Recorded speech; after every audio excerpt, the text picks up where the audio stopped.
then I saw the running back duck it up to be a blocker, and I just saw a hole and just shot it, and we tried to stuff the hole as much as possible. And luckily, Carlos was there, Don was there, Travis was there. You were there too, right? Yeah, I guess I kind of shut the hole up a little bit. I just saw him shoot up the gap and be a blocker, and I just threw my body into him. And how big, in your mind now, looking back, how big was that the most important play of the season in your mind? I think there's been a lot of important plays this season. There's a lot of, if we didn't stop Dalvin Cook on 4th and 1, they had the chance to score and win that game. And if they won that game, we wouldn't be here right now. Right. So that's obviously a big play this year. That one. There's been a lot of big plays. If we didn't intercept Marquise Williams, Cordray didn't intercept him in the red zone, they had a chance to score and beat us. Right. So if he didn't intercept the ball, we wouldn't be here either. So I think there's a multitude of different plays that we made this year that helped us to get to where we're at. Every team's going to have that same story. It's right, absolutely. So it kind of shows, like you said, it's kind of a scary thing. Yeah, because there's only a couple amount of plays that we were fortunate enough to make to get us here. If we didn't make those plays, I wouldn't be talking to you right now. And you've been on the other side of that too, where you did make them. Right. Yeah, because I've been on the complete opposite side last year and the year before, where we didn't make those plays, and it cost us playing in this type of game. Thanks, man. Yes, sir. What's up, man? I got a Clemson Snapchat right now. I got a weird question for you. Take a little break from football. So you used to rock a beard. What inspired the switch to the mustache? Well, I just needed a change of scenery, and a lot of the guys on the team were rocking the mustaches. Fortunately, they all shaved there, so I'm the only time. I'll try to do it quicker. All right, Ben. So in the past, you used to have a beard. What inspired the switch to mustache? Well, a lot of the guys on the team had them, so I tried to do it, but unfortunately, they shaved there, so I'm the only one left right now. Sick. Thanks, Ben. How many times have you been asked about the stash this week?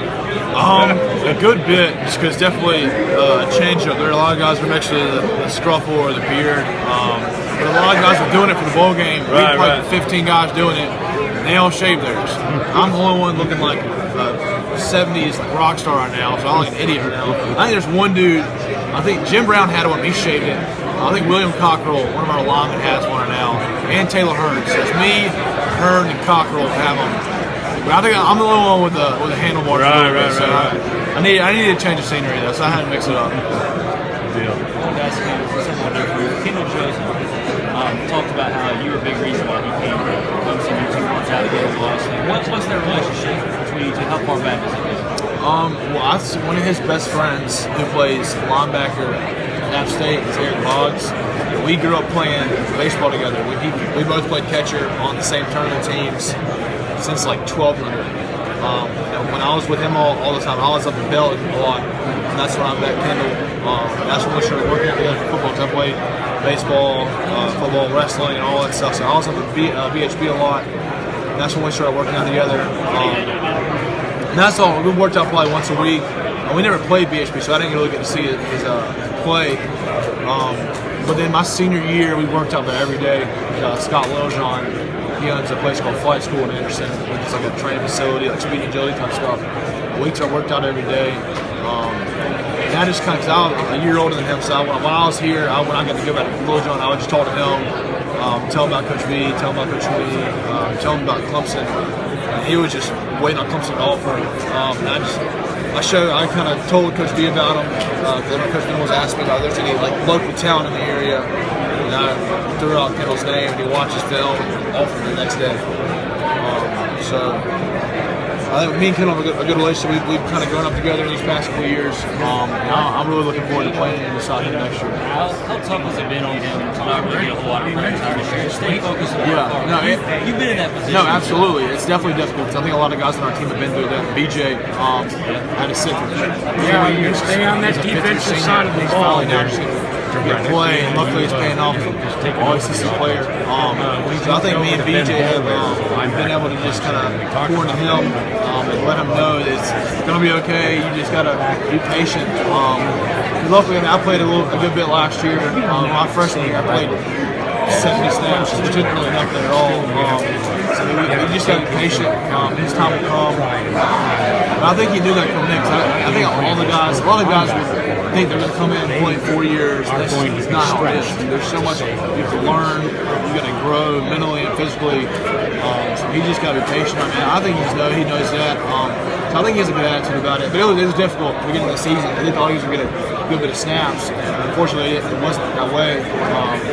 But he's definitely looking forward to next year. Ben, let's talk for a moment about where you think the linebacker core is going to be most pressed, taking a look and breaking down the sheet. I can wait to screw that up. I'm sorry. Come on. If you look at the senior field, where do you think your linebacker core is going to be most challenged? Okay, I think probably just containing Mayfield. I think he brings a different element to the game with his legs and also with his competitiveness. I think he resembles Johnny Manziel and how he goes about things. Honestly, has a great arm and obviously great legs. And I think their personality. I don't know Mayfield, but I feel like just watching him on film, their personalities to me kind of resemble each other. Their competitive nature.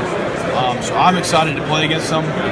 It's definitely going to be a difficult task for me and BJ and Travis and Dorian to keep him in the box and not let him run around like he wants to.